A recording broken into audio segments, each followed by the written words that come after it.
আজ যাচ্ছি কেনাকাটা করতে।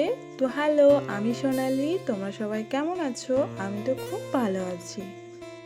তো এখন আমাদের সেলাই ক্লাসে শেখাচ্ছে নাইটি বানানো। তাই আমি বেরিয়ে পড়েছি আমার দাদার সাথে নাইটির পিস কিনতে। আর এদিকে আমি চাম্পাটিও চলে এসেছি আর দোকানেও পৌঁছে গিয়েছি। আর আমার পছন্দ মতো দুটো নাইটির পিসও কিনে নিয়েছি। আর নাইটির পিস কত নিয়েছি আর নাইটি কেমন বানালাম পরের ভিডিওতে তোমাদের দেখাবো। তো তারপরে বাবা, আমি আর দাদা মিলে বাড়ি থেকে রওনাও দিয়েছি। আর বাড়ি এসে এত গরম লাগছিল, তাই দেরি না করে সবার আগে আমি স্নানটা সেরে নিয়েছি।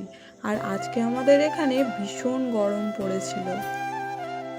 আর আজ তো বেলা করে স্নান করেছি, তাই মা সকাল সকাল পুজোটা দিয়ে নিয়েছিল।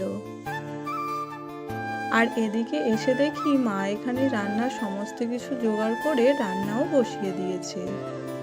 আর আজকে আমাদের বাড়ি রান্না হয়েছে ঝিঙে আলু দিয়ে মাছের ঝোল আর কিছু রকম সবজি দিয়ে বানিয়েছিল চচ্চড়ি। এটা দিয়েই দুপুরের খাবারটা সেরে নিয়েছি। আজ সেলাই ক্লাস ছুটি ছিল, তাই ভাত খাওয়ার পর একটা লম্বা ঘুম দিয়ে নিয়েছিলাম। আর তারপর চলে এসেছি মাঠে। আর মাঠে মা আর আমি বসে বসে গল্প করতে করতে খেয়ে নিচ্ছিলাম লিচু। আর এদিকে দেখো আকাশে ভীষণ মেঘ করেছে, মনে হয় এক্ষুনি বৃষ্টি নামবে।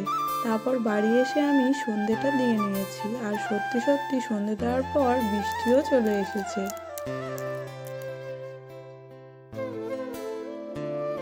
আর বৃষ্টি আসার আগেই ওরা সবাই পড়তে চলে এসেছিল আর কারেন্টটাও চলে গিয়েছিল, তাই আমি ফোন জ্বেলেই বসে পড়েছিলাম পড়াতে। আর যতই বৃষ্টি আসুক পড়াতে তো আমাকে হবেই। তো আজকের ভিডিওটা এই পর্যন্তই থাক, দেখা হবে অন্য কোনো ভিডিওতে। টাটা।